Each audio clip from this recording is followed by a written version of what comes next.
AG ನ್ಯೂಸ್ಗೆ ಸ್ವಾಗತ. ಬೆಳಗಾವಿ ಬಾಕ್ಸೆಟ್ ರಸ್ತೆ ಅಭಿವೃದ್ಧಿ ಕಾಮಗಾರಿಗೆ ಜಿಲ್ಲಾ ಉಸ್ತುವಾರಿ ಸಚಿವ ಸತೀಶ್ ಜಾರಕಿಹೊಳಿ ಗುರುವಾರ ಚಾಲನೆ ಕೊಟ್ಟಿದ್ದಾರೆ. ಮಳೆಗಾಲದಲ್ಲಿ ಬಾಕ್ಸೆಟ್ ರಸ್ತೆಯಿಂದ ಹಿಂಡಲಗ ಗಣಪತಿ ದೇವಸ್ಥಾನದವರೆಗೂ ರಸ್ತೆ ಹಾಳಾಗಿತ್ತು. ರಸ್ತೆ ದುರಸ್ತಿ ಪಡಿಸುವಂತೆ ಇಲ್ಲಿನ ಜನ ಹಲವಾರು ಬಾರಿ ಒತ್ತಾಯಿಸಿದ್ರು. ಸಚಿವ ಸತೀಶ್ ಜಾರಕಿಹೊಳಿ ಅವರ ಪ್ರಯತ್ನದಿಂದಾಗಿ ಇಂದು ಅಭಿವೃದ್ಧಿಗೆ ಚಾಲನೆ ನೀಡಲಾಗಿದೆ. ಕನ್ನಡಿಗರ ಮೆಚ್ಚಿನ ನಿಮ್ಮ ಎಜೆ 24/7 ನ್ಯೂಸ್ ಕನ್ನಡ ವಾಹಿನಿ ಇದೀಗ ಟಿವಿಯಲ್ಲಿ ಲಭ್ಯ. ಒಂದು ವೇಳೆ ನೋಟಿಸ್ ಕೊಟ್ಟಿದ್ರೆ ವಾಪಸ್ ತಗೋತೀವಿ. ಇವತ್ತು ವಕ್ಫ್ ಪ್ರಾಪರ್ಟಿ ಅಂತೇಳಿ ಬರ್ತದೆ ಅಂತ ಹೇಳಿದ್ರೆ ರೈತರ ಬೀದಿಗೆ ಬಂದ್ರೆ ಏನ್ ಮಾಡ್ಬೇಕಾಗತ್ತೆ? ಯಾರು ವೋಟ್ ಹಾಕಲಿಲ್ಲ ಅಂದ್ರೆ ಗ್ಯಾರಂಟಿನೆಲ್ಲ ಸ್ಟಾಪ್ ಮಾಡ್ಬಿಡ್ತೀವಿ.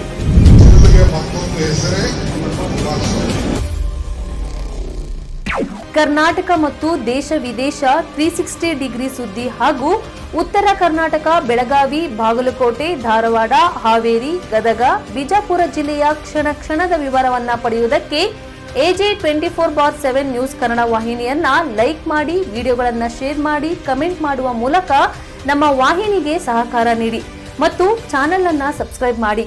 ಧನ್ಯವಾದಗಳು.